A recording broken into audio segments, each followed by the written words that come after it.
अच्छा जी, second question जो है short question, write a code to take input a number from user and prints its mathematical table on screen from 1 to 10। Simple ये 1 to 3 lines का code है। पहले थोड़ा मैं आपको समझा दूँ। सपोज डैट कि एक नंबर है n में 3, n वेरिएबल है, ठीक है ना। तो उसका टेबल हम प्रिंट करवाना चाह रहे हैं। 3 1s are 3, 3 2s are 6 and up to so on 3 10s are 30। अच्छा, लॉजिक इसमें सिंपल ये है कि पहले तो ये देखें, हमारे पास इनपुट स्टेटमेंट होगी। कैसे लिखनी है इनपुट स्टेटमेंट? इनपुट ब्रैकेट के अंदर हमारे पास हम डबल कोटेशन में मैसेज देंगे एंटर अ वैल्यू, और इस इनपुट के अब बाहर हमने इंट कीवर्ड यूज़ करना होता है। अगर आपको याद हो, इंट जो है ना वो इंटीजर में कन्वर्ट करता है। तो फर्स्ट स्टेटमेंट क्या हुई, हमने यूज़र को एक मैसेज दिया एंटर अ वैल्यू, और इनपुट स्टेटमेंट के थ्रू हमने यूज़र से इनपुट लेकर इंटीजर में कन्वर्ट करके एन में रख दी।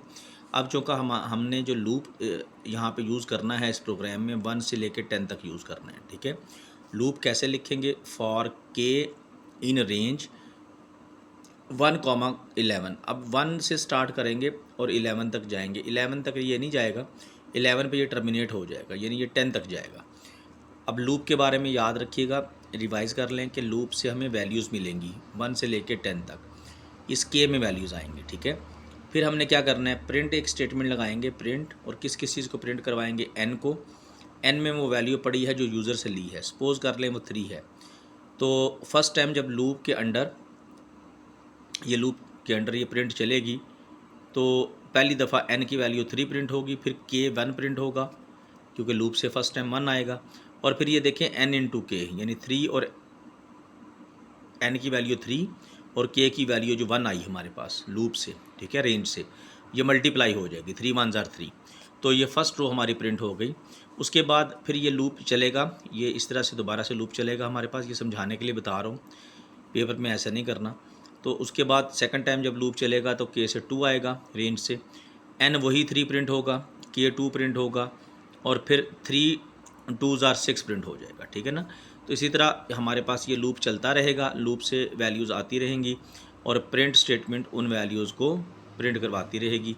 प्रिंट ने बेसिकली पहले n को प्रिंट करवाना है, ठीक है, जो आपका नंबर है हर दफ़ा। फिर k की वैल्यू प्रिंट करवानी है जो 1 से 10 तक जाएगी, और फिर n और k की मल्टीप्लिकेशन के रिज़ल्ट को प्रिंट करवाना है। तो ये क्वेश्चन है जी, सेकंड शॉर्ट क्वेश्चन, और ये इसका आंसर है। ये साथ रफ वर्क है, ये करने की ज़रूरत नहीं है, आप जस्ट ये कोड तैयार करें। ये 3 लाइंस का कोड आपका रेडी होना चाहिए, ठीक है जी। यानी यूज़र से नंबर लिया, n में रखा, लूप लगाया 1 से 11 का। 1 से क्यों? क्योंकि टेबल 1 से स्टार्ट करना है। 11 तक क्यों? क्योंकि 10 तक जाना है, तो 11 लिखना पड़ेगा, ठीक है। 11 पे ब्रेक हो जाएगा, और फिर प्रिंट करवा दिया किस किस को? n को, k को और n इंटू के को।